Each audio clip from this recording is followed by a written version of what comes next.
hello नमस्ते hello guys आज वासाबाट सुन्तला पठाइदिनु भएछ निनीले र विशाल दादाले ल्याइदिनु भएछ अनि आमा दिदी मेरो दिदी हो सङ्गीता दिदी अनि बाबा आलु गरेर आउनु भएको आमा म यसो ल बुवा आमा चाहिँ आलु गरेर आउनु भएको म चाहिँ यसो सरसफाइहरू घरहरू के गर्दै यतिमै बसिरहेको थिएँ अनि दिदीले टक्क सुन्तला लियो मैले पनि अब सुन्तला खान थालिसकेँ हाम्रो भोजपुरको सुन्तला एकदम मिठो छ त्यहाँ भोजपुरमा चाहिँ मेरो निनी हुनुहुन्छ र भोजपुरबाट मोरङ विशाल दादाले ल्याउनु भयो मेरो निनीको छोरा मेरो दादा अनि त्यहाँ पठाइदिने कौशन भाउजू निनी अनि पुसाई विकल्प चन्द्रमाले पठाइदिनु भयो र हामीले चाहिँ एकदमै खाँदैछौँ यति धेरै कति धेरै पठाइदिनु भएको थियो नि कति मिठो पनि छ तर मैले चाहिँ सुरुबाइटै है सुरु खाँदैछु अनि त्यही भएर म चाहिँ मलाई थोर भयो भन्ने जिज्ञासाहरू राख्दैछु त्यही भएर सबै हाँस्दै हुनुहुन्छ मलाई जिस्काउँदै पनि हुन्छ छ नि त अरू के भन्दै अनि त्यतिमा हामी गफ पनि गर्दैछौँ अनि त्यस्तै भइरहेछ एकदमै मिठो छ यो सुन्तला चाहिँ कहाँको भन्छ भने भोजपुर शरणानन्द नगरपालिका नेपाल डाँडा वाछाको काउलीको वाछा भन्ने गाउँबाट चाहिँ हामीलाई पठाइदिनु भएर हामी त्यहाँको सुन्तला चाहिँ खाँदैछौँ म चाहिँ यो बिचमा अड्किहालेँ कि ठ्याक्कै मलाई चाहिँ थाहा त भयो तर भन्नै आएन कि यता त्यो ठाउँको नाम चाहिँ थाहा छ तैवानी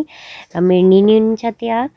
र एकदम मिठो भएर मैले पनि खाइसकेँ र अब बाहिरको भ्यू देखाउँछु आज चाहिँ धेरै समयपछि ओर्दा चाहिँ एकदम ओपन भएको स्काई पनि पुरा निलो देखिरहेछ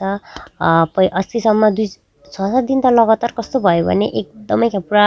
यस्तो घाम नलागेर कुहिरो ढुस्से हुस्से के भन्छ त्यो सब लागेर एकदम बोरिङ भइरहेको थियो अनि त्यहाँदेखि आफूलाई पनि कस्तो आफूलाई नटी फिल भइरहेको थियो तर आज एकदम ओपन भएको छ खुसी छु के भन्नुभयो कुन छ अटिहाल्छ नि यस्तो हेरेर भन्छ त माथि दिदीले त्यस्तै हेरेर मलाई भन्नुहुन्छ फुट्यो कति ढिलो भयो हेर्ने काम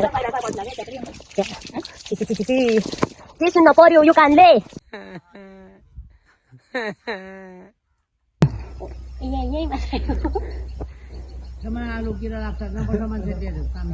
बुनु देखिस् तेरो बालीमा कामै गर्दैन नि त यो ढडा पारेको मात्रै फाइनली मैले काम गरिरहेको छु आम्मा त्यो कति धेरै फलेछ हौ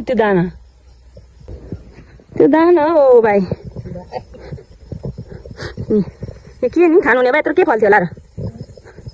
बाहिर बटैमा मेरो अल्छ्यो पछ्यौरी भन्ने जस्तो भयो के दाना यस्तो लटरमै फल्यो त हौ मेरो भिडियो बनाइदिनु भनेको के भिडियो बनाउनु पनि म घर आइसकेँ र अब मेरो भिडियो पनि इन्ड गर्न लागेँ अब धेरै भिडियो पनि किन दिनु भनेर मैले सर्टमा त राखेँ कस्तो राम्रो भिडियो